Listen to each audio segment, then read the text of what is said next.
에베소서 5장 1절부터 14절까지요. 우리 다 찾으셨으면 저와 여러분이 한 목소리로 주의 말씀 함께 읽도록 하겠습니다. 1절부터 같이 읽도록 하겠습니다. 그러므로 사랑을 받는 자녀같이 너희는 하나님을 본받는 자가 되고 그리스도께서 너희를 사랑하신 것 같이 너희도 사랑 가운데서 행하라. 그는 우리를 위하여 자신을 버리사 향기로운 제물과 희생제물로 하나님께 드리셨느니라. 음행과 온갖 더러운 것과 탐욕은 너희 중에서 그 이름조차도 부르지 말라. 이는 성도에게 마땅한 바니라. 누추함과 어리석은 말이나 희롱의 말이 마땅치 아니하니 오히려 감사하는 말을 하라. 너희도 정녕 이것을 알거니와 음행하는 자나 더러운 자나 탐하는 자 곧 우상 숭배자는 다 그리스도와 하나님 나라에서 기업을 얻지 못하리니 누구든지 헛된 말로 너희를 속이지 못하게 하라. 이로 말미암아 하나님의 진노가 불순종의 아들들에게 임하나니 그러므로 그들과 함께하는 자가 되지 말라. 너희가 전에는 어둠이더니 이제는 주 안에서 빛이라. 빛의 자녀들처럼 행하라. 빛의 열매는 모든 착함과 의로움과 진실함에 있느니라. 주를 기쁘시게 할 것이 무엇인가 시험하여 보라. 너희는 열매 없는 어둠의 일에 참여하지 말고 도리어 책망하라. 그들이 은밀히 행하는 것들을 말하기도 부끄러운 것들이라. 그러나 책망을 받는 모든 것은 빛으로 말미암아 드러나나니 드러나는 것마다 빛이니라. 그러므로 이르시기를 잠자는 자여 깨어서 죽은 자들 가운데서 일어나라. 그리스도께서 너희에게 비추이시리라 하셨느니라. 아멘. 우리 한 주간 동안 우리 말씀 붙들고 승리하셨습니까? 우리 주일날 또 귀한 말씀 우리 이동 목사님 전해주셨는데 참 이렇게 또 여러분들이 주간마다 이렇게 배울 수 있는 이 자리가 참 귀하다 생각되는 것은 우리 이 자리가 또 하나님의 말씀을 듣는 자리이기도 하지만 우리가 일주일 동안 또 여러분들이 말씀 붙들고 사시다가 정말 때로는 넘어지고 때로는 그 말씀에 실패하고 그렇지만 때로는 그 말씀에 큰 열매를 거두며 찾아와서 정말 우리 주님께 고하는 시간이 되지 않겠습니까?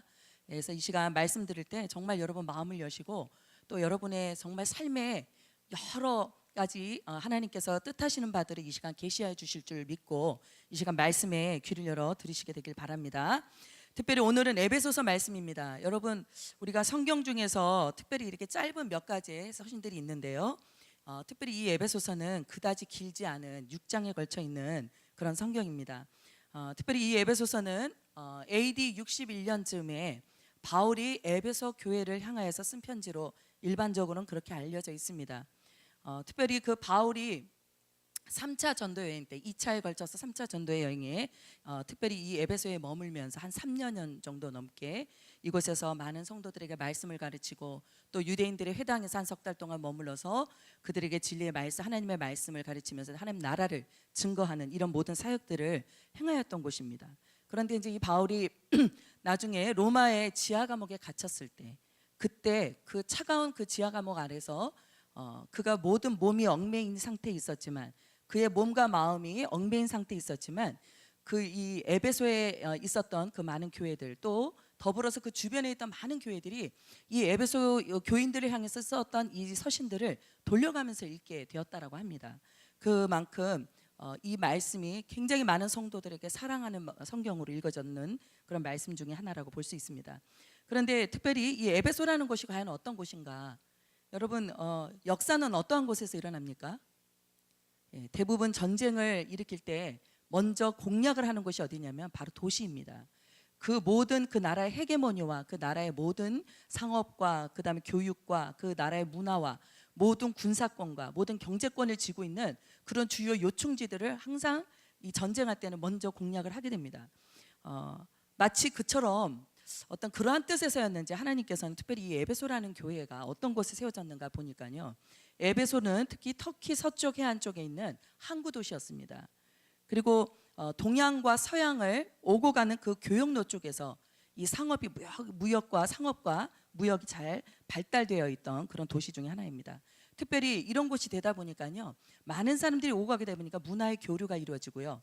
또 그런 곳에 오고 가다 보니까 많은 종교들이 성행하게 되는 그런 때를 바로 이 에베소라는 곳에서 보내게 되었다고 합니다. 특별히 아시아에 있었던 도시들 중에서 최대의 도시로 이 에베소 교회는 잘 알려져 있습니다. 그러니까 요즘으로 얘기하자면은 잘 나가는 도시 중에 하나입니다. 그래서 여러분 특별히 제가 한번 예전에 우리 한번 목사님들하고 한번 중국을 간 적이 있습니다. 말로만 듣던 상해를 가봤습니다. 제가 예전에 심양을 갔을 때도 심양에서는 굉장히 거기도 나름대로 저는 시골로 알고 있었는데 굉장히 거기도 잘 발달이 돼 있더라고요. 그래서 야, 중국이란 나라가 참 대국은 대국이다 생각했는데 상해를 가보니까요, 상상하기가 진짜 상상도 못했던 그런 아주 대단한 그런 도시 중에 하나가 바로 이 상해 도시였습니다. 그래서 거기 보니까 바다가 중간에 들어와 있고요. 그 주변에 아주 수많은 빌딩들이, 그러니까 위를 올려다 봤을 때 끝이 잘 안 보이는 이런 빌딩들이, 고층 빌딩들이 마치 뉴욕처럼 그 주변에 늘러져 있는 것을 봤을 때, 야, 이 참 상해라는 도시가 대단한 국제적인 도시구나 하는 걸 깨달았습니다. 이 에베소라는 것도 오늘날로 얘기하면 아마 이와 같은 그 상해나 이런 주변에 큰 홍콩이나 뭐 이런 도시들과 같지 않았을까, 제가 그렇게 생각합니다.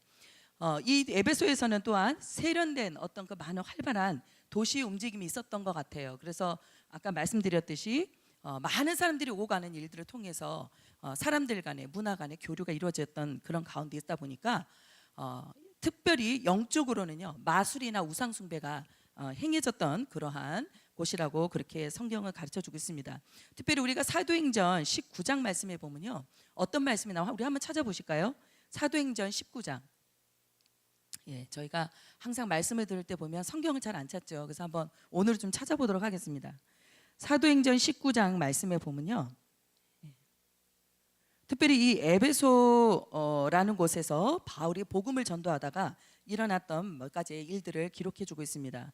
특별히 거기 보면 마술을 행하는 유대인들에 관한 이야기가 나옵니다. 몇 절이냐면요, 19장 13절입니다. 19장 13절 우리 다 같이 한번 말씀을 읽어보도록 하겠습니다. 시작. 이에 돌아다니며 마술하는 어떤 유대인들이 시험삼아 악기 들린 자에게 주 예수의 이름을 불러 말하되 내가 바울이 전파하는 예수를 의지하여 너희에게 명하노라 하더라. 예, 거기에 머물러 있던 유대인들 중에 특별히 마술을 행하던 유대인들이 있었던 것 같아요. 그래서 아마도 처음부터 유대인의 신앙 속에는 성경에는 분명히 마술을 행하거나 복수를 행하는 자들은 분명히 쳐 죽이라고 이렇게 말씀하고 있거든요. 이것들을 볼 때 유대인들이 이곳에 모여서 아마 크리스찬들이 되어져 가는 과정 속에서 주변에 있던 이방 문화들을 많이 보고 접했던 것 같습니다.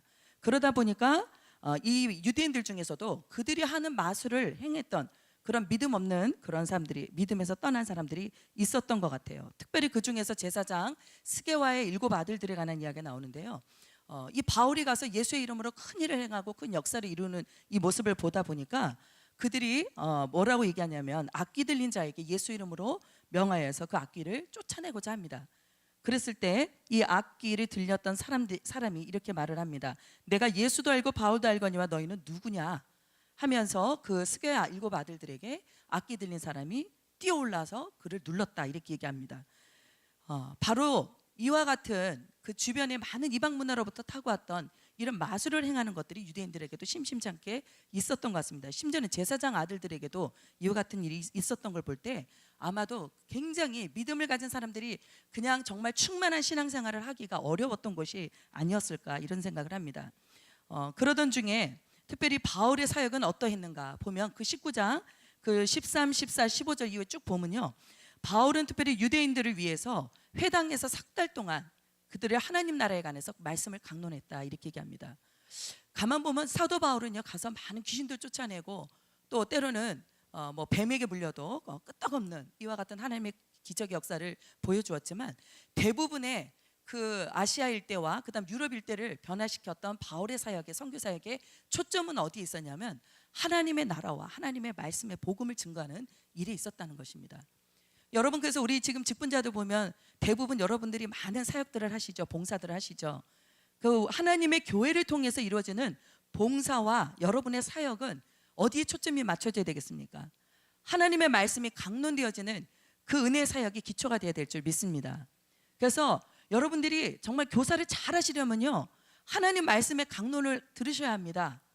예, 여러분들이 알파 열심히 하고 또 DMT 열심히 스텝으로 봉사하시려면 여러분이 먼저 하나님의 말씀의 강론을 따라서 먼저 그리스도의 온전한 제자로 거듭나는 그 삶에 집중을 하셔야 합니다.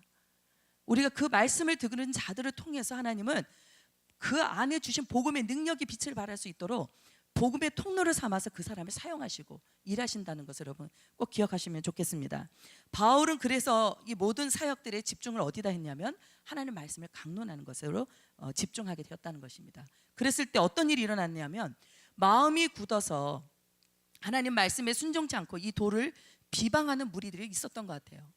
그러니까 많은 유대인들 중에 회심해서 예수 그리스도께로 돌아오는 크리스찬들이 있었지만 그들 중에는 하나님의 말씀을 받지 못하는 굳어진 심령들이 있었기 때문에 말씀에 순복하지 못했던 것 같아요. 그러다 보니까 따로 그 말씀을 듣고 새롭게 변화받을 제자들을 따로 세워서 사도 바울은 두란노서원에서 한 2년 반 정도, 그 정도 2년 정도에 이르는 기간에 걸쳐서 이 하나님의 제자들을, 예수 그리스도의 제자들을 세워나갔던 사역을 하였습니다.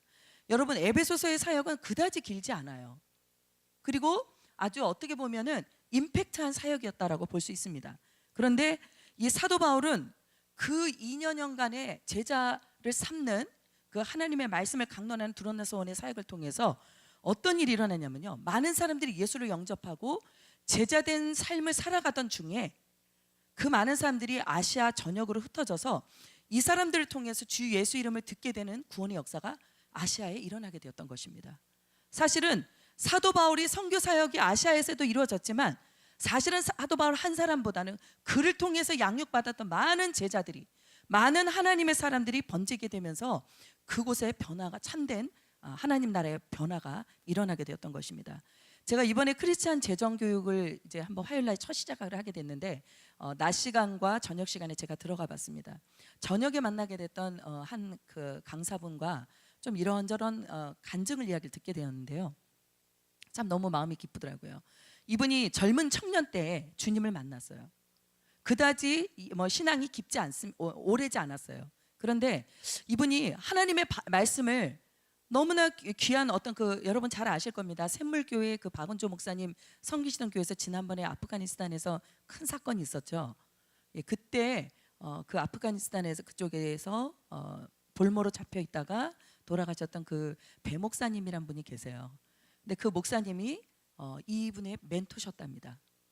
그래서 처음에 제자 훈련을 받을 때 아주 철저하게 말씀대로 또 하나님의 기록되어진 그 복음대로 사는 훈련들을 해야 된다. 이것에 너무너무 이분이 큰 은혜를 받으신 거예요. 그래서 그때 예수를 믿는 그 믿음의 훈련을 그 짧은 대학 4년 시절 동안 제자 훈련을 받으면서 갖게 되었다고 합니다. 근데 이분이 이제 대학을 졸업하고 이제 직장을 선택해야 되는데 마음에 계속해서 갈등이 오는 게 뭐냐면 자꾸 자기가 직장을 선택하고 사회로 나가려고 하면 거기에서는 말씀에서 하지 말라고 하는 그런 기준들을 너무 갖다 들이댄다는 거예요. 그래서 이분이 너무 그것이 양심에 걸려가지고 때로는 그 직업을 포기하기도 하고 직장을 물리기도 하고 그러면서 기도하던 중에 어느덧 30이 돼버렸다는 거예요. 그래서 이분이 그때 느끼게 된 게 하나님 저에게 직장 좀 주십시오. 저는 하나님의 말씀대로 살기 원하고 어디 가든지 하나님의 나라를 확장시키는 그 일을 위해서 전 쓰임받고 싶습니다. 그런데 왜 이렇게 직장을 들어가기가 어렵습니까? 하고 기도하던 중에 이분이 어떻게 하다 보험회사를 들어가게 됐는데 거기서 몇 가지 질문하는 면접 시간에 약간의 거짓말을 사용해서 자신을 피할 만하면 이곳에 아주 그냥 대단한 점수로 들어갈 수 있는 환경이 열려졌답니다. 굉장히 그 심사위원들한테 칭찬도 받고 했는데 그 순간에 굉장히 마음속에 아주 스쳐 지나가는 유혹이 찾아와서 그래 이때만 살짝 아무도 모르게 내 자신에 대해서 그냥 이렇게 눈 감는 그런 거짓말을 섞는다면 별 문제 없을 텐데 하는 생각이 들었대요. 그런데 그 순간에 늘 하나님 말씀대로 사는 이 훈련에 길들여져 있다 보니까 그게 그리 쉽지 않더라는 거죠. 그래서 그 자리에서 어떻게 했냐면 이분이 그 부분에 예스를 못하고 자기가 좀 이 부분에 대해서는 좀 생각을 해보겠습니다. 기도해 보겠습니다. 하는 그 과정을 통해서 이제 집에 돌아왔다는 거예요. 그래서 아내 손을 붙들고 이분이 이렇게 얘기했답니다. 왜 이렇게 회사에 들어가기가 취직하기가 이렇게 힘든지 모르겠다. 그런데 오늘 진짜 조금만 거짓말을 했다면 나는 들어갈 수 있었는데 그렇게 하기가 너무 힘들었다. 그러면서 아내 앞에서 펑펑 울었답니다. 그런데 아내가 하는 얘기가 당신이 정말 하나님 안에서 주님이 원하신 뜻대로 당신이 그렇게 결단했다면 하나님은 거기에 책임지실 것이다. 근데 그 회사에서 전화가 왔대요. 그 고위에 있던 간부인데 내가 그 옆에서 그 이야기하는 걸로 들었는데 난 당신이랑 꼭 일하고 싶다. 그러니까 이 역에 들어와서 제발 좀 나하고 같이 일을 하자. 회유를 하시더라는 거예요. 그래서 본인이 그곳에 들어가서 사실 일을 너무 하고 싶습니다. 그런데 단 제가 꼭 지켜야 될 것은 제가 부정직하거나 또 다른 사람을 속이고 하는 그런 부분에서는 제가 자신이 없습니다. 그랬대요. 그때 그것이 왜 그렇게 어렵냐? 그러면서 그 고위 간부가 계속해서 설득을 하더라는 거예요. 근데 이분이 끝까지 그 부분에 대해서 자신의 뜻을 관철하면서 그냥 기도해 보겠습니다 했는데 결국은 나중에 이분이 그곳에 입사를 하게 됐어요. 그래서 한동안 거기서 입사 생활을 통해서 많은 또 기업의 윤리라든가 아니면 이런 부분들을 배우게 되었다고 합니다. 하나님께서 자신의 인생을 정말 말씀대로 사는 훈련이 그렇게 쉽지는 않지만 그렇게 결단하기를 원했을 때 하나님께서 상상도 못하는 방법으로 자신의 인생의 문을 여셨다라고 고백을 하시더라고요. 그러면서 정말 우리가 때로는 삶 속에 찾아오는 그 모든 훈련들이 삶의 유혹들이 시험들이 결국은 무엇 때문에 이길 수 있는가? 무엇 때문에 그 문제를 이기고 담대하게 나갈 수 있는가? 내가 날마다 훈련받는 말씀 때문이라는 거예요.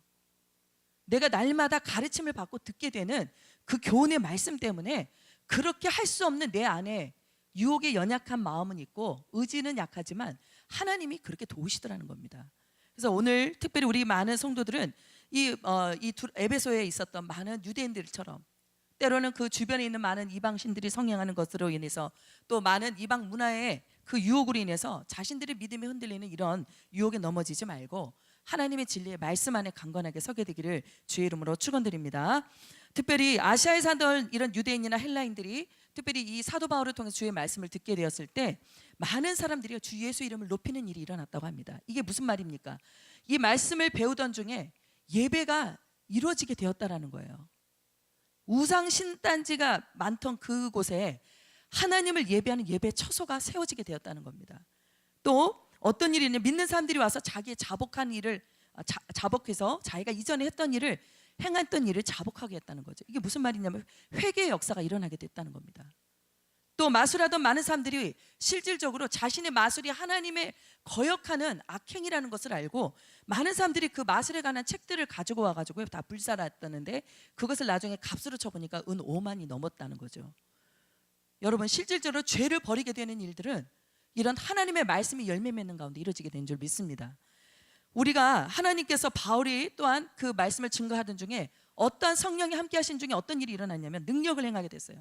바울이 가지고 있던 손수건이나 앞치마를 가져다가 병든 사람한테 올려놓으니까 그 병이 다 떠나가고 더러운 악신이 들렸던 사람도 그 악신이 떠나간 역사가 있었습니다. 또 많은 사람들이 아데미의 신상의 모형을 만들어서 그 적잖게 돈을 벌고 있었던 그 데메드리오라는 사람이 있었어요. 이 사람은 은장색이었는데 이러한 일들을 통해서 자기가 돈을 벌게 되던 중에 많은 이 소요들이 일어나고 있던 이 사람들의 관계 속에서 한 서기장이라는 사람이요 에베소 사람들을 향해서 이렇게 얘기합니다. 에베소시가 큰 아데미와 제우스에서 내려온 우상의 신전지가 된 줄을 모르는 사람이 누가 있겠느냐. 그러나 저들이 그것을 거스르면 결국 그것에 대한 열매를 먹을 것이고 그것이 아니라면 뭔가 이 부분에 대해서 우리가 책임질 일이 없다라고 이야기하면서 이 서기관이 넘어가게 됩니다.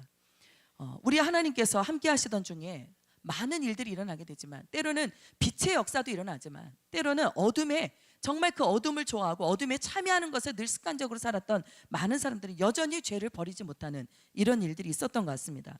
그러나 에베소는 축복된 곳이라고 볼 수 있는 것은 주의 말씀이 역사함으로 인해서 그 말씀이 그 힘을 얻어서 흥황하여서 그 주변에 있던 많은 사람들이 그리스도께로 돌아오는 그런 세력을 얻는 축복을 이 에베소가 누렸던 것입니다. 여러분 저는 우리 교회가 바로 이와 같은 축복을 누리게 되길 주의 이름으로 축원드립니다. 우리 교회가 힘을 얻고 흥황하고 또 우리 교회가 더욱더 하나님 나라를 위한 크고 강성한 교회가 될 유일한 이유는요 우리가 하나님의 말씀을 따르고 말씀을 가르침을 통해서 말씀을 따르는 회개 역사가 일어날 때 그때야 비로소 하나님이 주시는 진정한 부흥이 일어나게 된다는 것입니다. 저는 분명하게 이것을 믿습니다. 그래서 우리 특별히 교회 학교에서는요 성경 읽기를 시작하려고 합니다. 아이들이 성경 읽기 어렵지 않을까요? 참 고민이 되는 일이에요. 이 어렵게 어른들도 이해하기 어려운 성경을 어떻게 이 아이들과 통독하면서 읽어나갈 수 있을까? 참 고민하고 있습니다. 그런데 하반기쯤부터는 우리가 하나님의 말씀을 통독할 수 있는 그런 교회학교의 사역을 좀 기도하고 있습니다. 여러분 기도해 주시길 바랍니다. 특별히 나아가서는 하나님의 정말 그 회개 역사가 더불어서 이 마치 이 에베소를 통해서 일어나서 많은 주변에 있는 그런 주변 교회들의 허브 교회가 되었던 것처럼 저희 교회가 또 저희 교회 학교가 그와 같은 허브 교회의 사명이 있다고 저는 믿습니다. 그 사명을 이루기 위해서 먼저 하나님의 말씀의 부흥을 위해서 기도해 주시게 되길 바랍니다. 특별히 이 에베소라는 것은 특별히 또 사도 요한이 반모섬에 유배 생활을 하다가 특별히 그가 돌아와서 그 생활이 끝난 이후에 돌아와서 예수의 어머님이셨던 그 마리아를 모시고 여생을 보냈던 곳이라고 합니다. 그리고 이 사도 바울이 떠나고 많은 사람들이 순교하고 또 선교 사역에 떠나갔던 그 자리를 또 이 사도 요한이 지켜서 교회 지도자로서 생을 마감하는 때까지 그 선교 활동을 이뤄나갔던 그런 곳이라고 합니다. 여러분 이렇게 큰 세상적으로는 대단한 문제가 있었던 곳이었지만 하나님께서는 이렇게 신실한 믿음의 사람을 세워서 말씀의 종들을 보내셔서 또 끝까지 하나님의 영광된 나라를 위해서 쓰임받기를 사모하는 사람들을 보내서 하나님은 그곳을 하나님의 거룩한 성지로 바꿔 나가셨던 것입니다. 그런데 이 에베소 교회에 몇 가지 문제점들이 있었습니다. 첫 번째는 무엇이냐면 유대인들이 크리스찬으로 변화받아서 모였던 교회예요. 또 이방의 헬라 문화 속에서 살았던 이방인들 출신의 크리스찬들이 함께 공존하던 교회입니다. 여러분 교회는요 참 제가 제 표현으로 얘기할게요. 아롱이 다롱이들이 모이는 곳인 것 같아요. 참 별별의 신앙을 다 가지고요, 별별의 성격들을 다 가지고요, 참 다 똑같이 은혜롭고 다 똑같이 믿음이 있지만 나름대로의 신앙들이 다 다르신 것 같아요. 그래서 참 이렇게 제가 이렇게 우리 성도님들을 뵐 때마다 참 하나님이 주신 참 다양한 은사와 다양한 또 기질과 성격과 이런 것들이 있으신 분들이 또 그 나름대로 쓰임을 받게 되더라는 거죠. 근데 이 교회에 유대인들이 신앙을 갖고 있었던 크리스찬들과 이방인 출신의 사람들이 있었어요. 근데 문제는 무엇이냐면 이 두 파 간의 갈등이 아주 심했다는 겁니다. 여러분 그 당시에 이 유대인들은 어떤 신앙을 갖고 있었냐면 우리가 믿는 하나님, 우리는 특별히 구별되어서 할례받은 족속이고 특별히 택함받은 선민이었다는 거예요. 어디 가든지 이 사상은 있지 않습니다. 그래서 이 거룩한 하나님의 백성들을 세워가는 이 선민으로서의 신앙이 있기 때문에 특별히 이방인들 중에 할례받지 않은 무할례들 중에 크리스찬들이 되어서 하나님의 교회에 들어온 그런 사람들에 대해서는 마음으로 배격하는 일들이 있었던 것 같아요. 다시 말하면 천국도 비즈니스석이 따로 있다, 이렇게 바라봤던 사람들이 신앙이 있었다는 거죠. 그런 반면에 이방인 중에 이방신들을 우상의 제단 앞에 절하고 우상들을 섬기던 이런 사람들 중에 그 모든 신을 버리고 예수께로 돌아왔던 이런 사람들이요, 여전히 그 사람들은 뭘 하고 있습니까? 여전히 이방적인 문화 속에 살고 있어요. 좀 아직은 어색해요. 예수를 믿기로 결단은 했고 예수님을 믿고 살고자 하지만 아직은 내게 변화되지 않는 성품, 아직은 내 속에 버려지지 않은 죄악된 습성들이 여전히 있었다라는 겁니다. 여러분 에베소 상황을 아까 제가 잠깐 말씀드렸지만 거기에는 큰 아데미 여신상이 있었던 신전이 있었습니다. 이 아데미 여신상이 있던 이 신전은요 물론 무너졌죠. 그런데 이것은 7대 불가사의 중에 하나로 알려져 있습니다.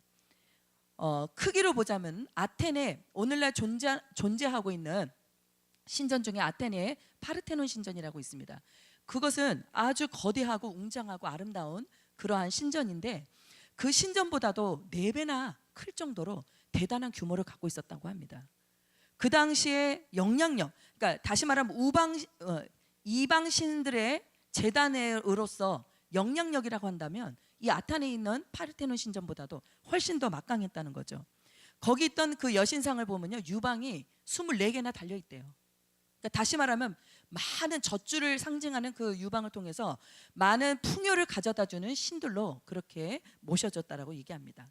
그 머리는 바벨론의 신을 상징하는 그런 성상이 있었고, 그 다음에 그 몸에는 아주 특이한 니무롯 사냥꾼을 상징하는 여러 짐승들의 모습이 있었대요. 사자라든가 호랑이라든가 뭐 사슴이라든가 이런 것들을 부조로 다 새겨 넣었던 그런 모습으로 있었습니다.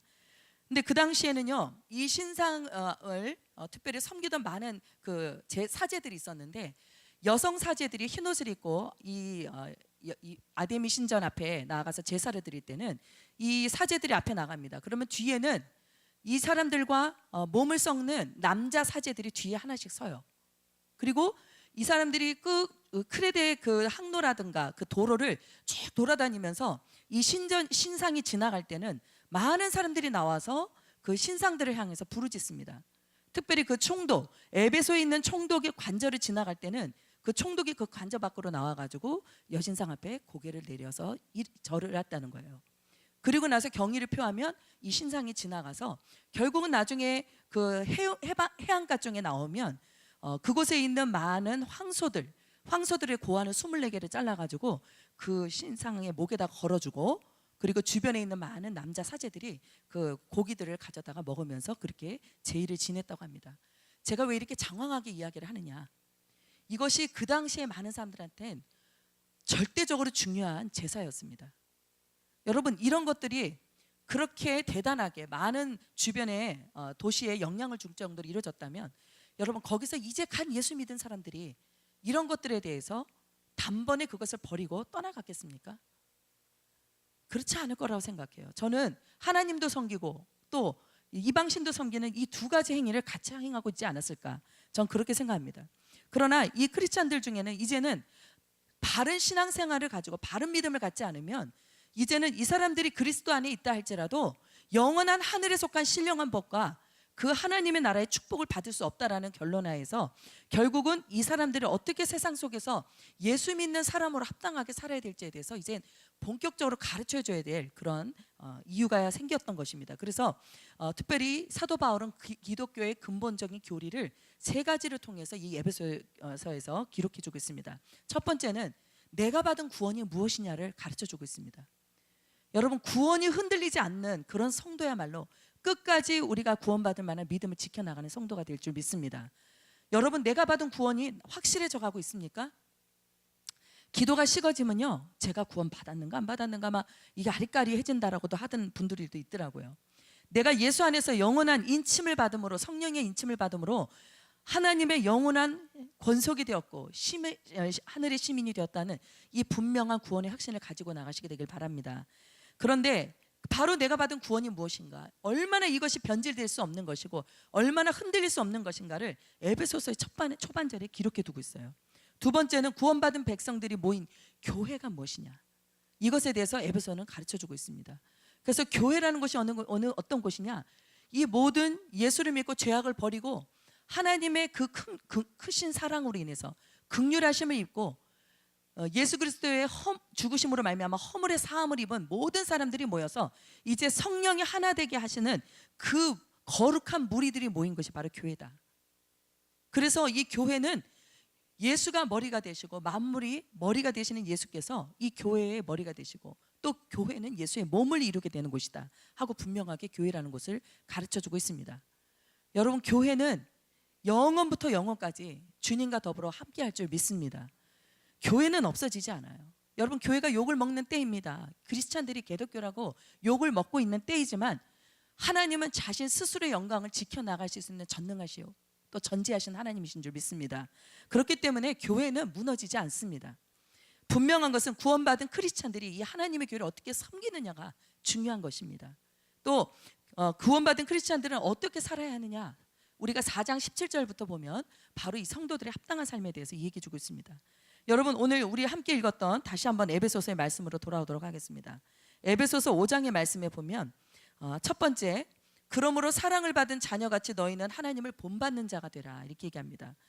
우리 하나님께서 정말 우리를 구원하신 것은 값없는 하나님의 그 은혜로 말미암은 것이다, 이렇게 얘기합니다. 그래서 이것을 믿는 믿음으로 말미암아 우리는 의로워진다라고 성경은 가르쳐주고 있습니다.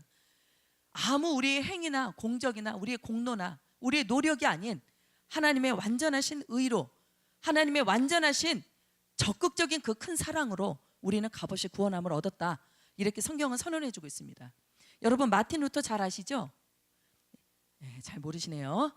우리 종교개혁을 일으켰던 마틴 루터란 그런 사제가 있습니다. 이 마틴 루터에 의해서 캐톨릭이 아닌 개신교가 시작이 되었다라고도 볼 수 있는데, 여러분, 이 마틴 루터는요 얼마나 성경을 많이 읽었는지, 대부분 이 마틴 루터의 초상화를 보면요 성경을 들고 있는 마틴 루터의 모습이 있습니다. 많이 있습니다.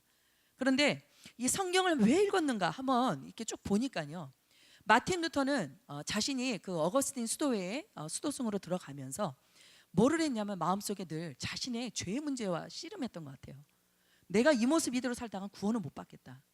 내가 이 모습 이대로 살다가는 영원한 천국에 들어갈 수 없겠구나 하는 그런 불안한 마음들이 있었어요. 그래서 내가 받을 수 있는 구원은 어떻게 얻을 수 있는가 많은 사제들한테도 물어보고 또 성경을 읽고 하다 보니까 어떻게 하게 됐냐면요, 고행을 해야 되겠다. 그래서 그 빌라도 계단에 자기가 무릎을 꿇고, 그죠? 그 계단에다 입을 맞추고 그러면서 자신의 죄를 낱낱이 아뢰고 고하는 이런 고행의 시간들을 가졌습니다.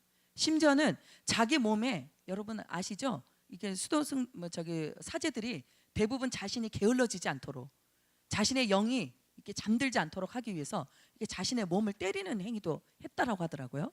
그런데 이 마틴 루터는 자신의 그 몸을 쳐서라도, 때로는 그 몸에 피가 날 정도로 자신의 몸을 쳐서라도 이 죄의 문제를 해결하고 구원의 확신을 갖기를 원했습니다.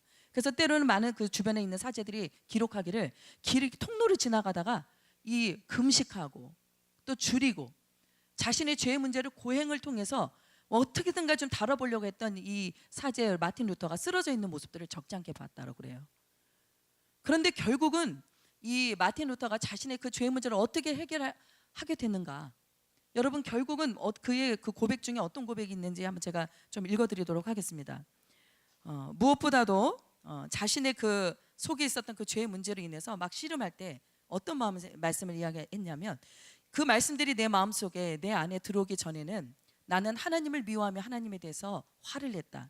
왜냐하면 하나님께서 우리 죄인들을 율법과 인생의 비참함으로 위협하시는 것으로 스스로 만족하지 않으시고 복음으로 우리의 받는 고문을 1층 더 심하게 하셨기 때문이다. 그러나 내가 하나님의 성령의 도우심으로 의인은 믿음으로 말미암아 살리라는 이 말씀이 내 안에 들어와 깨달았을 때 나는 새 사람으로 거듭났다. 나는 열린 문을 통과해서 하나님의 거룩한 낙원으로 들어갔다. 이 말씀은 나에게 낙원으로 들어가는 참된 문이 되었다. 이렇게 얘기합니다. 여러분, 하나님의 말씀이 내 안에 들어와서 의인은 믿음으로 말미암아 살리라 하는 그 말씀이 자기의 영혼을 붙잡고 진동하기 전까지는 늘 두려웠고 늘 불안했고, 그리고 늘 이러한 가운데 두셨던 하나님에 대해서 미워하고 하나님한테 화를 내기도 하고 그랬다는 거죠. 그런데 이 말씀으로 인해서 자신에게 참 자유의 구원을 분명하게 확신하고 깨달았을 때는 이제는 하나님 안에서 내가 참 구원받은 자라는 것을 이제는 흔들림이 없는 그러한 믿음에 섰다는 거죠. 여러분, 정말 오늘도 우리가 이와 같은 하나님의 그 사랑을 받은 자라는 것은 바로 값없는 하나님의 구원하신 축복 아래서 이루어지게 되는 역사라는 것입니다. 그래서 우리가 에베소서 2장에 보니까 허물과 죄로 죽었던 저와 여러분을 하나님의 긍휼이 풍성하신 그 사랑으로 말미암아서 그 그리스도로 말미암아 함께 살리셨고 우리를 함께 그리스도와 앉히셨다. 이렇게 말씀하고 있습니다. 여러분, 예수 그리스도와 함께 더불어 우리를 살리신 그 하나님의 전적인 사랑을 의지하는 우리 성도들이 다 되셔야 될 줄 믿습니다. 그런 사람들에게 바로 주어진 특권 중에 하나는 뭐냐면 하나님을 본받는 자가 되도록 성령님이 그렇게 인도하신다는 것입니다. 그리스도께서 우리를 사랑하신 것처럼 우리도 역시 모든 사랑과의 관계 속에서, 가족들과 관계 속에서 그리스도의 사랑대로 살 수 있도록 우리의 이 마음과 심령의 삶에 하나님은 새 일을 행하셨다는 것입니다. 여러분, 내 스스로의 이 감정과 노력으로는 온전하게 사랑할 수 없습니다. 저도 한 주간 동안, 또 지난 주간 동안 정말 내가 사랑할 수 없는 그 대상에 대해서 참 많이 씨름했어요. 아침에 눈을 딱 뜨니까요, 막 한숨이 나오더라고요. 어떻게 해야 되나? 막 이 마음으로 용서하고 편안함을 누리고 싶은데 안 돼요. 얼마나 안 됐는지요. 막 일어나서 막 화딱지가 나가지고 나가서 막 찬물 먹고 들어오고, 도대체 만나면 내가 무슨 말로 어떻게 할까 막 그것부터 막 머릿속에 논리를 짜대고요. 그래서 제가 제 나름대로 이 부분을 풀어가려고 가기 위해서 기도하기보다는 제 마음속에 이 분을 좀 어떻게 하면 해결할 수 있을까, 제가 그렇게 한동안 고심했던 한 주간이 바로 이번 주간이었어요.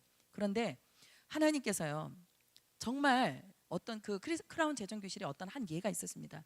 윌이라는 어떤 회사 사장이 있는데 전 그 예화를 읽다가 제 마음에 하나님께서 제 마음을 만져주시더라고요. 이 윌이라는 사장이 큰 자동차 제품을 만드는 회사 사장인데 어떤 일이 있었냐면 자기 밑에서 공장장을 하던 존이라는 사람이 너무나 열심히 충실히 일했어요. 그래서 일을 잘한다고 그래가지고 그 사람에게 이 페이도 주는데 자기 사장보다도 더 많은 페이를 줬답니다. 근데 어느 날 갑자기 이 공장장 존이 그만둔다고 했다는 거예요. 왜 그만두는가? 이유를 뭐라도 얘기를 안 해요. 근데 결국은 나가서 그 사람이 다른 회사를 하나 차렸는데, 어떤 회사냐면 이 회사에서 만들던 그 공장 제품을 그대로 모방에다가 하나 만든 거예요. 그런데 엎친 데 덮친 격으로 이게 너무 잘 팔리는 거예요. 그래서 이 회사가 몇 년 안 가서 갑자기 큰 급성장, 이 회사와 거의 비등비등한 회사로 급성장하게 되었다는 겁니다. 여러분, 그러면 여러분 마음은 어떠실 것 같으세요? 배신감에, 나보다 이 페이도 더 많이 줬는데, 아니 어찌 여기를 버리고 나갈 수 있을까? 그것도 괘씸한데 나가서 똑같은 제품을 만들어 가지고 이 회사처럼 키웠다. 그럼 여러분 축복하실 수 있으세요? 근데 이 윌이란 사람은 진정한 진실한 크리스찬입니다. 어떻게 할까 고민했대요. 많이 기도했답니다. 그런데 어떻게 하면 이 순간에도 내가 하나님의 법을 떠나지 않고 이분을 섬길 수 있을까를 생각했대요. 그래서 기도하는데 하나님께서 그 분과 그분의 회사를 위해서 중보하라는 마음을 주셨답니다. 저는 절대 할 수 없는 그런 성령의 음성을 그분을 들으셨어요. 그래가지고 그 회사를 위해서 기도를 했는데요. 그러니까 너무 잘 됐겠죠? 근데 결국은 어떻게 됐냐면 이 회사 제품의 디자인에 문제가 생겼어요. 그리고 이 회사 제품이 결국은 모방한 거다라는 것이 드러나가지고 나중에 결국은 이 회사가 문제가 생겨서 파산의 지경에 이르렀답니다. 부도가 날 지경이 됐대요. 근데 그때 이 윌이 하나님 앞에 중보하면서 느꼈던 건 무엇이냐면 자신의 회사 안에서 디자이너들과 몇몇 기술자들을 불러가지고 이 제품을 어떻게 하면은 고칠 수 있겠느냐. 그리고 그 회사에서 논의를 했대요.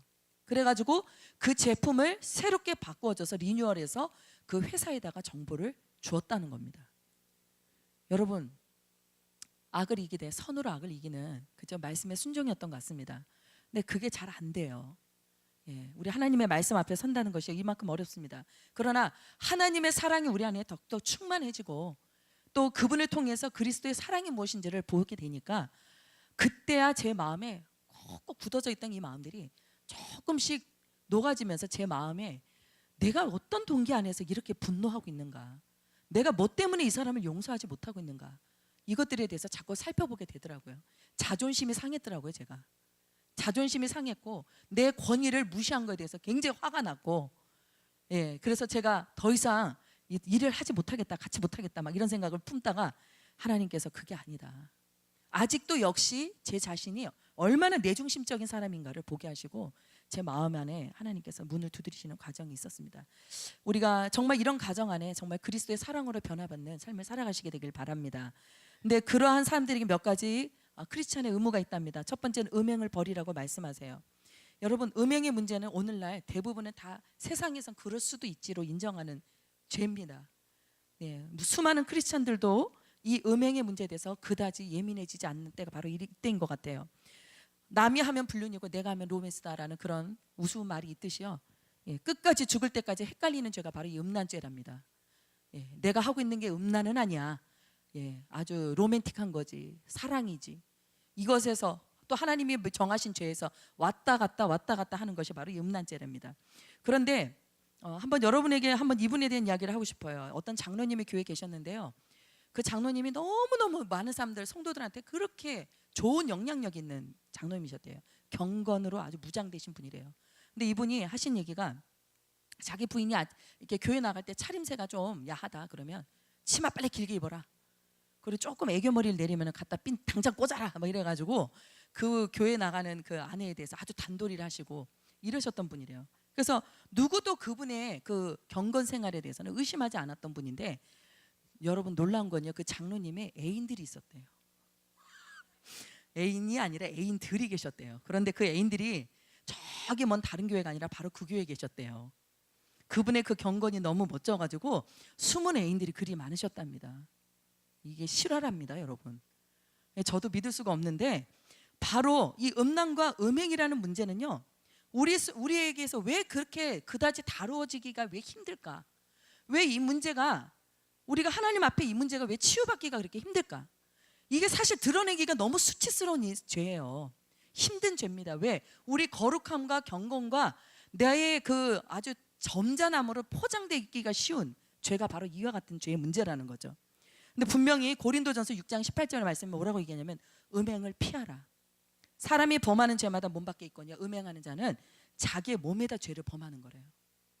우리 몸은 성령을 통해서 우리를 인쳐주신 이후부터는, 성령이 우리 안에 내주하신 이후부터는 우리 몸은 주님의 성령이 거하신 거룩한 전이라고 말합니다. 내 몸을 더럽히는 죄가 큰 죄악이라는 것을 성경은 가르쳐주고 있어요.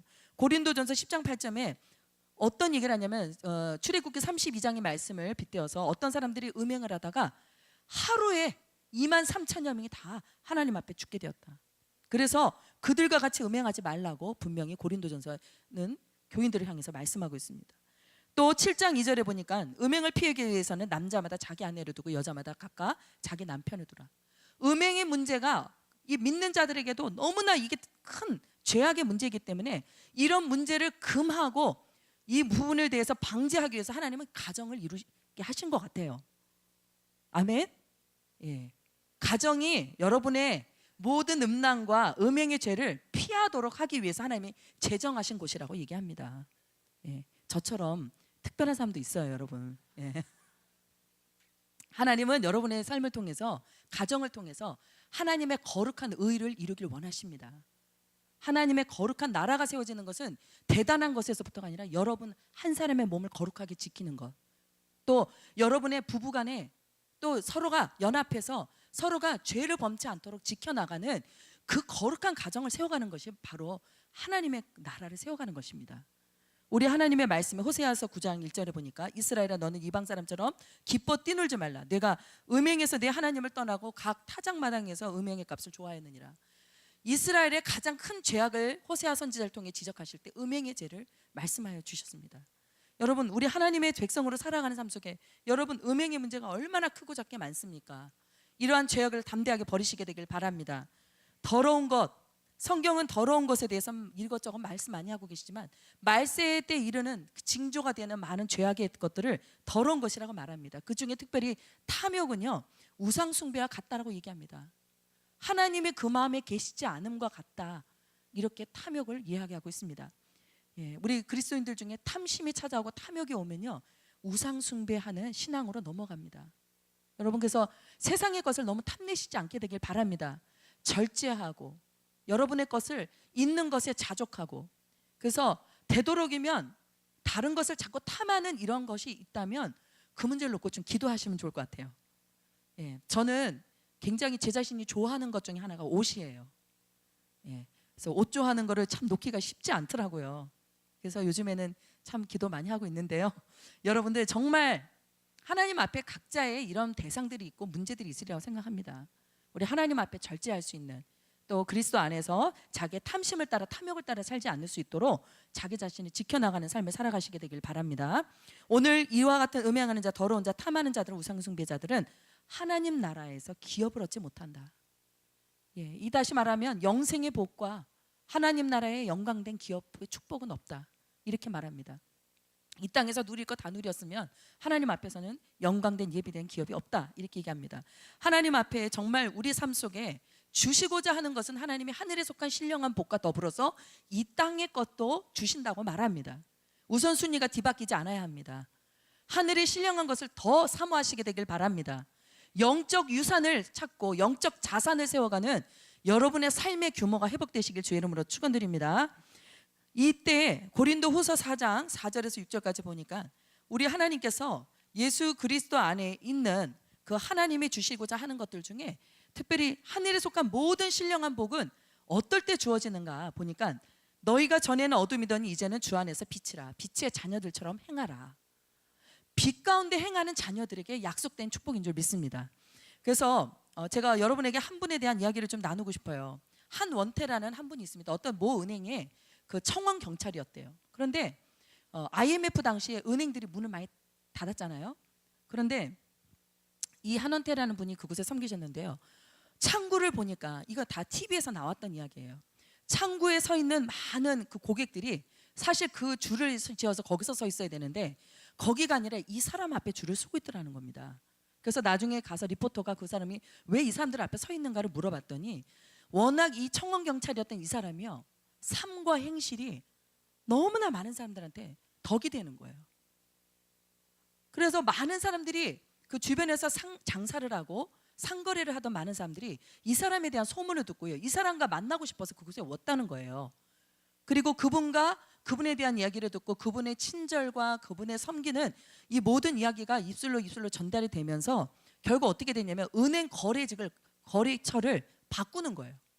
가지고 이 은행으로 많은 사람들이 은행 거래처를 바꾸게 돼가지고 그 어렵다 말하던 IMF 때 그 이 은행에는 자산이 330억 원이 이 사람들을 통해서 들어왔다는 겁니다. 그래가지고 거기에 있던 지점장이 그 은행장한테 가가지고 이 사람을 정식 직원으로 채택하게 해달라고 그렇게 부탁을 하게 됐다는 거죠. 정말 우리의 삶이 빛이 되고 주변 사람들한테 정말 은혜가 되고 덕이 되고 많은 사람들한테 정말 예수 그리스도의 나타나심과 같이 우리의 삶이 그와 같이 빛 가운데 행할 수 있다면 하나님은 이 사회를 바꾸지 못할 사회가 없다고 저는 믿습니다. 근데 제가 잘 안 되더라고요. 저도 성질이 있고 성격이 있고 내 주관이 있고 또 내 기질이 강하고 그러다 보니까 빛처럼 사는 게 쉽지 않더라고요. 빛의 열매는 착함과 의로움과 진실함이라고 말합니다. 여러분 삶 속에 착함의 열매가 맺혀지고 있습니까? 저는 TV를 볼 때 제일 화가 나는 상황이 어떤 상황이냐, 무던히 착하기만 한 사람, 그런 상황을 보면 제가 마음속에 너무 화가 나요. 왜 저렇게 똑똑하게 살지 못해? 왜 저 문제를 야무지게 왜 해결을 못해? 너무 착하기만 한 그런 사람들은 바보같이 보이죠. 그런데 제가 어떤 사람들한테 실질적으로 만났을 때 어떤 사람들한테 많이 감동을 받냐면 착하신 분들한테 감동을 받더라고요. 착한 분들한테 마음이 움직이고요, 제 강한 기질이 발휘되기보단 그분들 앞에 어린애같이 순수해지는 제 마음을 느끼면서 야, 착한 것이 그리스도의 성품이구나, 제가 이렇게 깨닫게 됩니다. 여러분 정말 여러분의 안에 성품 안에 정말 그리스도를 닮아간 것 같이 착함의 열매가 충만하시게 되길 주 이름으로 축원드립니다. 의로워야 된대요. 우리의 의로움은 빛의 사명이라고 말씀하고 있습니다. 내가 의로워서가 아니라 그리스도께서 내 안에 계시기 때문에 그리스도로 말미암은 참된 의로움이 우리 안에 회복되어야 될 줄 믿습니다. 정의롭고 공의롭고 모든 것이 그리스도를 따라서 하나님의 법 안에 머무는 것이 성경은 의로움이라고 얘기합니다.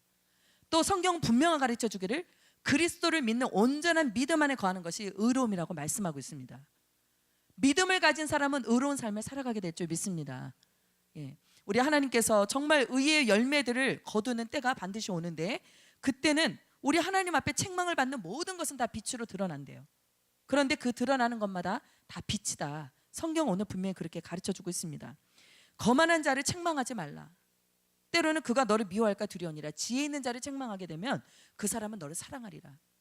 하나님의 의의 말씀으로 책망을 받는 사람들은 결국은 그 책망받는 것으로 인해서 내가 뭐가 잘못됐구나, 이것이 나쁜 것이구나, 하나님이 싫어하시고 성령님이 근심하시는 것이구나 깨달을 때 비로소 그것이 빛 가운데 드러나서 하나님의 빛을 따라서 행할 수 있는 첫 시작이 된다는 거라고 성경은 말합니다.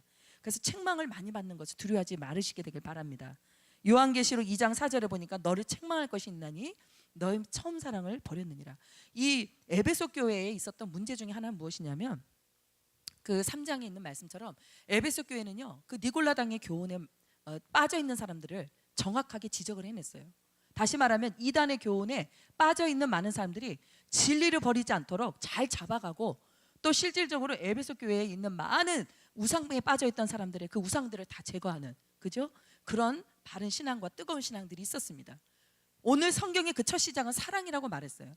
그 하나님의 사랑이 있었기 때문에 긍휼이 풍성하신 하나님 첫사랑을 많이 받은 교회였기 때문에 그와 같은 삶을 살아갈 수 있었다라고 얘기하는데 결국 나중에 그와 같은 부분을 칭찬받고도 결국은 나중에 성령님을 통해서 책망을 받았던 그 부분은 무엇이냐면 바로 첫사랑을 버렸다는 거예요. 하나님이 주셨던 그 첫 은혜와 첫사랑을 잃어버림으로 말미암아서 수고도 했고 인내도 했고 또 악한 자들을 용납하지 않았고 또 심지어는 많은 시험에 빠져 있는 거짓 교훈에 있는 사람들을 다 드러내가지고 그 사람들을 진리 가운데로 돌아오게 했어요. 그리고 견디고 게으르지 않고 정말 부지런하고 믿음에 서 있던 교회인데도 불구하고 성령님은 너의 첫사랑을 버렸다. 하나님은 우리가 사랑을 지켜나가기를 원하시는 것 같습니다. 사랑을 버리는 것을 하나님은 큰 죄악으로 보시는 것 같아요. 이 말씀으로 제가 오늘 준비하다가 저에게 주신 말씀이라고 저는 들었습니다. 우리가 에베소서 4장 17절에서 24절까지 좀 함께 읽어보도록 하겠습니다. 에베소서 4장 17절부터 24절까지 우리 다 같이 한번 하나님의 말씀 같이 읽어보도록 하겠습니다. 시작. 그러므로 내가 이것을 말하며 주 안에서 증언하노니 이제부터는 너희는 이방인이 그 마음에 허망한 것으로 행한 것 같이 행하지 말라. 그들의 총명이 어두워지고 그들 가운데 있는 무지함과 그들의 마음이 굳어짐으로 말미암아 하나님의 생명에서 떠나 있도다. 그들이 감각 없는 자가 되어 자신을 방탕에 방임하여 모든 더러운 것을 욕심으로 행하되 오직 너희는 그리스도를 그같이 배우지 아니하였느니라. 진리가 예수 안에 있는 것 같이 너희가 참으로 그에게서 듣고 또한 그 안에서 가르침을 받았을진데 너희는 유혹의 욕심을 따라 썩어져가는 구습을 따르는 옛사람을 벗어버리고 오직 너희의 심령이 새롭게 되어 하나님을 따라 의와 진리의 거룩함으로 지으심을 받은 새 사람을 입으라. 이렇게 말씀합니다. 여러분, 옛사람의 모습으로 자꾸 돌아가려는 유혹의 욕심을 따라 썩어져가는 구습이 있었던 것 같습니다. 그죠? 은연중에 그러면서 그들의 마음이 굳어지는 일도 있었고 총명이 떠나서 무감각한 자들이 되었고 또 하나님의 생명에서 떠나 있는 그런 종교적인 신앙생활을 하고 있었던 성도들이 많았던 것 같아요. 그래서 그 원인이 무엇이라고 오늘 성경은 지적해 주고 계시냐면 첫사랑을 잃어버렸기 때문이라고 얘기해 주고 있습니다. 우리의 첫사랑은 혹시 식어져 가고 있지 않습니까? 저도 그런 것 같아요. 하나님 주셨던 그 첫사랑, 첫은혜가 많이 메말라 가는 것 같아요. 그러다 보니까 감각이 없어지고 둔해지고 굳어지고, 그래서 정말 이제는 방탕한 삶을 살아갈 수도 있겠다. 이렇게 살아가다가는 유혹의 욕심을 따라서 육신을 따라서 살아가기가 쉽겠다 하는 그런 위기감을 느낄 때도 있습니다. 여러분, 하나님의 첫사랑을 회복하시는 저 여러분 다 되시길 바랍니다. 또 진실함의 열매가 있다고 성경은 말하고 있습니다. 어디 가든지 진실한 크리스찬들이 되기를 바랍니다. 거짓과 싸우시고 내 안에 죄에 대하여, 의에 대하여, 심판에 대하여 언젠가는 우리가 하나님 앞에, 세상에 하나님의 책망하시는 그 마지막 때가 올 때 우리가 조금도 어둠이 없고 조금도 부족함이 없는 그런 진실한 크리스찬들로 우리 하나님 앞에 다 인정받게 되시길 바랍니다. 우리 하나님의 책망을 받는 삶을 사모하시게 되길 바라요. 그래서 징계를 받는, 하나님께서 뭐라 하시냐면 내가 사랑하는 자를 징계하노니 그러므로 내가 열심을 내라, 회개하라. 하나님이 사랑하는 자에게 자꾸 간섭하시는 그 도구가 무엇이냐면 징계래요, 책망이래요. 그래서 그로 말미암아서 우리가 하나님 앞에 죄를 깨닫고 회개함으로 주님 앞에 열심을 회복할 수 있다고 성경은 말해주고 있습니다. 또한 우리가 이 마지막 때 잠들지 않는 신앙, 결국 우리가 잠자는 신앙생활 하다 결국 어떻게 됩니까? 생명에서 떠나서 죽은 자처럼 되잖아요. 우리 하나님께서 그와 같은 삶을 살지 않도록 오늘 우리에게 특별히 성령을 통해 경계하십니다. 하나님께서 열매 없는 어둠의 일에 참여하는 그런 우리의 은밀한 습관들, 죄악의 문제들이 있다면 그것을 지금 하나님께서 회개하라고 말씀합니다. 여러분의 기도의 응답은요, 다른 것이 아닌 것 같아요. 죄를 버리기를 결단하실 때 하나님의 기도에 급속한 응답은 임하게 될 줄 믿습니다. 여러분이 어둠에 지금 속해 있는 것, 이 시간 아무도 보지 않아요, 듣지 않아요. 여러분 주님 앞에 다 드러내시게 되길 바랍니다. 그렇게 드러나지지 않도록 내 안에 아직도 여전히 죄를 숨기고 감추고 싶어하는 그러한 죄악된 마음이 있으면 성령님께 도와달라고 부르짖으시게 되길 바랍니다. 하나님께서 여러분 안에 있는 어둠을 하나님의 그 검과 같은, 불과 같은 성령의 강권하시는 역사로 하나님 이 시간 만지시고 완전히 죄와 여러분의 묶여있는 그 문제로부터 하나님이 자유케 하실 줄 믿습니다. 그래야 기도도 나와요. 그래야 성령님이 이끄시는 기도 가운데 순종하며 나갈 수 있습니다. 오늘 여러분들이 정말 말씀 붙들고 기도할 수 있는 유일한 것은 내 안에 내가 죄라는 것을 품고 있습니다. 자기가 죄가 짓지 않았다고 말하는 것은 거짓말한 자라고 우리 얘기해요. 여러분 안에 있는 죄를 주님께 불의한 가운데 살았습니다 하고 이야기할 때, 토설할 때, 그것을 인정할 때 성령님께서는 그 모든 불의 가운데 있는 우리의 삶을 사하여 주신다고 말씀합니다. 이 시간 우리 하나님의 성령을 의지해서 좀 합심해서 기도하기를 원합니다. 하나님께서 여러분의 삶 가운데 정말 이 시간 성령님을 통해서 새 일을 행하실 것을 믿고 순종하면서 걸어가시게 되길 바랍니다. 제가 마지막 한 가지만 놓고 우리 여러분 찬송하고 우리 헌금 드릴 텐데요. 여러분 얼마 전에 FIM이라는 국제 선교대회에서 이슬람 선교학교가 이루어졌었답니다. 저도 개인적으로는 굉장히 이슬람에 대해서 관심이 많은데 거기에 보니까 이슬람과 기독교의 근본적인 차이에 대해서 딱 몇 가지를 얘기해주고 있는데 이슬람 신앙에 세 가지 교리가 있다고 합니다. 그게 첫 번째가 뭐냐면 구약은 유대인들에 의해서 왜곡됐고 또 신약은 하나님의 성경, 신약은 기독교인들에 대해서 변질되었다. 그래서 이 변질된 것을 읽어서도 안 되고 그것들을 가까이서도 안 된다. 그래서 이 모든 잘못되고 변질된 부분을 새롭게 고쳐놓은 것이 뭐냐면 이슬람들이 읽는 꾸란이라는 경전이다. 이렇게 얘기해요. 그래서 이 타흐리프라는 교리인데요. 그래서 끊임없이 그들은 성경을 리모델링하고 바꾸고 있고 그들의 편의에 따라서 성경을 만들어가고 있습니다. 알라의 신의 이름으로. 그래서 그 꾸란을 보면요, 60%가 구약에 근거하고 있고 또 한 8% 정도, 6% 정도는 신약에 근거해서 그렇게 해석되고 있답니다. 두 번째는 뭐냐면 그 무함마드, 마호메트라는 그 사람이 나중에 받은 계시가 있는데 첫 번째 받았던 그 계시가요, 나중에 받은 계시가 오게 될 때는 그것이 취소가 된대요. 이게 나시크 교리라고 하는데, 다시 말하면 예전에는 과부가 된 지 1년 안에 재혼이 금지가 됐었는데 나중에 계시를 받고 나니까 4개월 10일 만에 재혼이 금지가 된다라는 그 법을 받았대요, 계시로. 그러다 보니까 이 무슬림 남자들이 요즘에는 4명, 원래는 4명까지 아내를 둘 수 있잖아요. 근데 뒤늦게 이 무함마드가 받은 계시는 무엇이냐면 누구든지 어떤 여자와도 결혼할 수 있다. 심지어는 친척과도 결혼할 수 있다. 라는 법으로 이 경전이 개종되고 있다, 바뀌어지고 있답니다. 세 번째는 무엇이냐면 타카야라는 교리인데 그 교리의 의미는 무엇이냐면 합법적인 거짓말을 할 수 있다는 것입니다. 그래서 그 이슬람은 5가지의 거짓말을 허용한대. 첫 번째는 뭐냐면 하얀 거짓말, 선의의 의도로 하는 거짓말 허용한대요. 그 다음에 죽어간 사람을 살리기 위해서 하는 거짓말, 그것도 할 수 있다. 그 다음에 장사할 때 쓰는 거짓말을 쓸 수 있다. 그 다음에 여성을 상대로 한 거짓말은 가능하다. 이게 웬 법입니까? 그죠? 예. 이슬람 교리를 전파하기 위한 거짓말, 이런 것들은 다 합리화가 될 수 있답니다.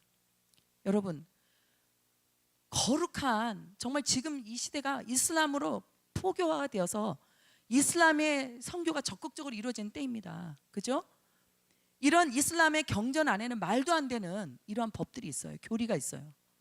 또 하나님의 말씀을 계속해서 지금 변질시켜 나가는 그들의 논리들이 그 안에 있습니다. 결국은 무엇보다도 여러분, 우리의 신앙을 바르게 지키는 그 믿음은요, 성경을 바로 알고 바로 믿을 때입니다.